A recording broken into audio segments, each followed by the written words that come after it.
जय माता दी। नमस्कार साथियों। क्या आपने कभी सोचा है कि नवरात्रि के पहले दिन हम जिस देवी की पूजा करते हैं वो आखिर है कौन? यह कहानी सिर्फ एक देवी की नहीं, यह कहानी है प्रेम, त्याग और पुनर्जन्म की। आइए अब आगे मैं आपको इस पावन कथा के बारे में सुनाता हूँ। बहुत समय पहले की बात है, जब सृष्टि अपने आरंभिक काल में थी। तब प्रजापति दक्ष की एक पुत्री थी, जिनका नाम सती था। सती बचपन से ही भगवान शिव से अत्यंत प्रेम करती थी। उनका मन, उनकी आत्मा और सब कुछ शिव में ही बसता था। समय बीता और वही सती का विवाह भगवान शिव से हो गया। लेकिन हर कहानी में एक मोड़ आता है। सती के पिता दक्ष भगवान शिव को पसंद नहीं करते थे। एक दिन दक्ष ने एक बहुत बड़ा यज्ञ आयोजित किया।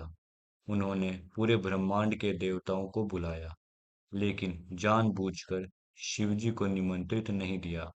सती ने जब यह सुना तो उनका हृदय दुख से भर गया। उन्होंने सोचा, मैं अपने पिता के घर बिना बुलाए भी जा सकती हूँ। और वे यज्ञ में पहुंच गई। लेकिन वहां जो कुछ हुआ वो किसी ने भी सोचा नहीं था।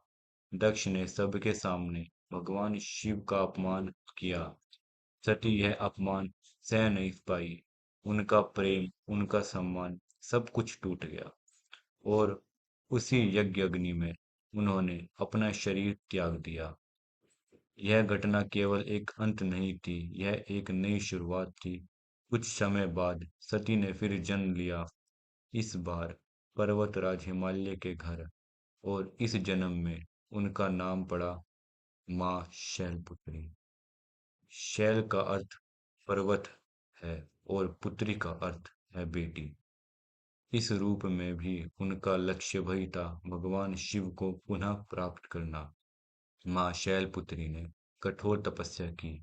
सालों तक धूप में, बारिश में, ठंड में, और उनकी भक्ति अटूट थी। और अंततः उनकी तपस्या सफल हुई। भगवान शिव ने उन्हें फिर से अपनी अर्धांगिनी के रूप में स्वीकार किया। आइए अब आगे बढ़ते हैं और माता शैलपुत्री के दिव्य स्वरूप का ध्यान करते हैं। वे माता शैलपुत्री नंदी बैल पर सवार होती हैं।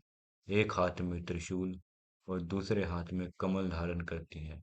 उनका यह रूप हमें क्या सिखाता है, यह बात जानना भी बहुत जरूरी है। यह सिखाता है कि जीवन में चाहे कितनी भी कठिनाई क्यों ना आए, अगर आपका विश्वास अटल है तो आप हर चीज को फिर से पा सकते हैं। नवरात्रि का यह पहला दिन एक नई शुरुआत का प्रतीक है, एक नई ऊर्जा का। तो इस नवरात्रि माँ शैलपुत्री से प्रार्थना करें कि वे हमें भी उतनी ही शक्ति दे जितनी उन्होंने अपनी तपस्या में दिखाई। जय माता दी। और जाने से पहले साथियों, आपको एक बात और बता दें कि जो माँ शैलपुत्री हैं और जो भी सारी आठों देवियां हैं हमारी, ये सब की सब माँ पार्वती जी का ही रूप है। जय माता दी।